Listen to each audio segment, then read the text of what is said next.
ఈ క్వారీ గోతులు ముచ్చుకోహాలుగా మారినటువంటి క్వారీ గోతుల్ని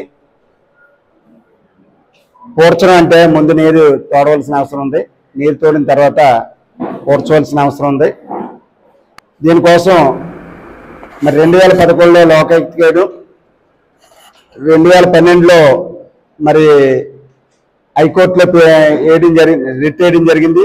ఆ తర్వాత మళ్ళీ 2015, 2014 సమయంలో హైకోర్టులో పిల్ వేయడం జరిగింది. నేను జలయజ్ఞం కాడ నుంచి అనేక పోరాటాలు చేశా.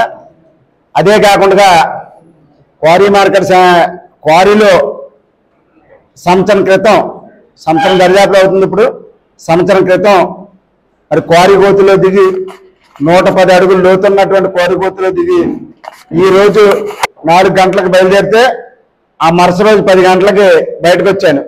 బయటకు వచ్చేటప్పుడు కూడా ఆ రోజున అధికారులు నన్ను నమ్మించి బయట తీసుకురావడం జరిగింది. నేను బయటకు వచ్చినప్పటికీ కూడా మరి సాధ్యమైనంత వరకు పరిష్కారం అయిపోద్దనే ఆశాభావంతో ఉన్నాను.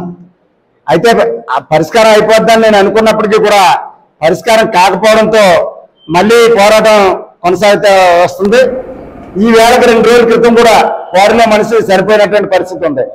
పసిపిల్లల ప్రాణాలు ఎంతో మంది గాలిలో కలిసిపోయినటువంటి పరిస్థితి ఉంది.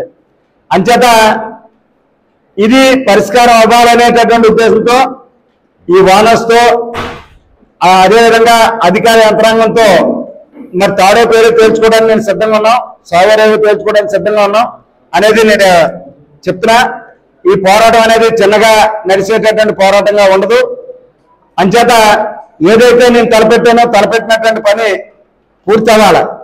ఇందాక మన వాళ్ళు ప్రశ్నించినట్టుగా మరి నేను ఏ ఉద్యమం చేసినప్పటికీ కూడా ఆ ఉద్యమాన్ని విజయవంతం చేశాను తప్ప ఎక్కడ రాజీ పడలేదు. కంపోస్ట్ యార్డ్ ఉద్యమం చేశా. ఆ కంపోస్ట్ యార్డ్ ఉద్యమంలో మరి ఈ చుట్టుపక్కల వాళ్ళందరూ కూడా ఎంతో ఇబ్బంది పడుతూ ఉండేవారు. 8 సంవత్సరాలు సుదీర్ఘంగా పోరాటం చేసి ఆమరణ నిరాహార దీక్షలు వేసి, రిలే నిరాహార దీక్షలు వేసి, అలాగే చీపురు గట్టలు పట్టుకుని బయలుదేరి మొత్తం మీద ఆ కంపోస్ట్ యార్డ్ని ఇక్కడ తరలించడం జరిగింది. అదేవిధంగా 115 కోట్లతో నా దగ్గర ఎజెండా ఉంది, మున్సిపల్ కార్పొరేషన్ ఎజెండా. బొడ్ల కబాలో పెట్టడానికి 115 కోట్లతో మరి కౌన్సిల్ తీర్మానం కూడా చేసేస్తే ఆ తీర్మానాన్ని నేను వ్యతిరేకిస్తూ మరి ఆ రోజు పోరాటం చేసినటువంటి పోరాటం నా మీద మామూలు పోరాటం కాదు. ఎంత ఒత్తిడి వచ్చినప్పటికీ కూడా కబేళ లేకుండా చేయడం జరిగింది. అదేవిధంగా పూలే అంబేద్కర్, కాన్సీరామ్, పెరియార్, నారాయణ గురు, సాహు మహారాజ్ ఆలోచన విధానం ఉన్నటువంటి మా మైండ్ లో ఆ లోపల గౌతమ బుద్ధుడి విగ్రహం పెట్టి 3 విగ్రహాలు పక్కన పెట్టి దానికి కూడా సుదీర్ఘంగా పోరాటం చేసాం. ఆ విగ్రహాలు అక్కడ నిలపగలిగాం. మరి ఇలాగ పోరాటాలు చేసి ఏ పోరాటం చేసినప్పటికీ కూడా గతంలో అయితే క్వారీ కార్మికుల హక్కుల సాధన కోసం, నూతన వేతన ఒప్పందం కోసం అనేక పోరాటాలు చేశాం. ఏ పోరాటం చేసినప్పటికీ కూడా ఆ పోరాటాన్ని విజయవంతం చేసే తప్ప నేను ఎప్పుడు కూడా నాకు తగ్గే పరిస్థితి లేదు.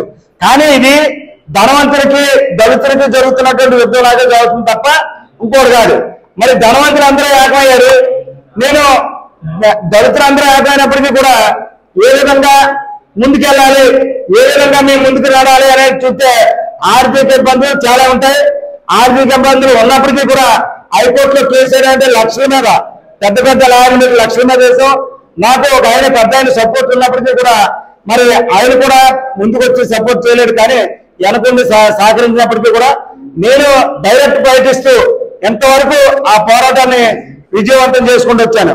గత సంవత్సరం క్వారీ గోతులు ఈ రోజు 4 గంటలకు వెళ్తే ఆ మరుసటి రోజు 4 గంటలకే, ఆ మరుసటి రోజు 10 గంటల వరకు కూడా బయటికి రాకుండా లోపల ఉండి మరి చేస్తే మరి ఎస్సీగా ఉన్నటువంటి ఒక ఎంఆర్ఓని, సిఏని ఇద్దరిని కూడా నా దగ్గర పంపించి నమ్మించి బయటకు తీసుకొచ్చి సంవత్సరం అవుతున్నప్పటికీ కూడా ఇంప్లిమెంటేషన్ కాకపోతే ఎంతకాలం చూడాలి మేము?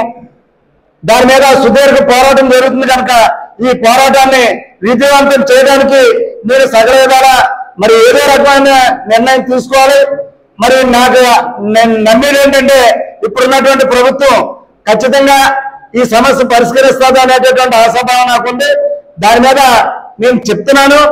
అయినప్పటికీ నేను పరిష్కరించే దిశగా రాకపోతే అధికార యంత్రాంగం మీద, అలాగే క్వారీ ఓనర్స్ మీద సీరియస్ గానే పోరాటం చేసి ఈ పోరాటం నేను చెప్తున్నా మళ్ళీ తాడో పేడో సావో రేవో తేల్చుకోవడానికి సిద్ధంగా ఉన్నాను.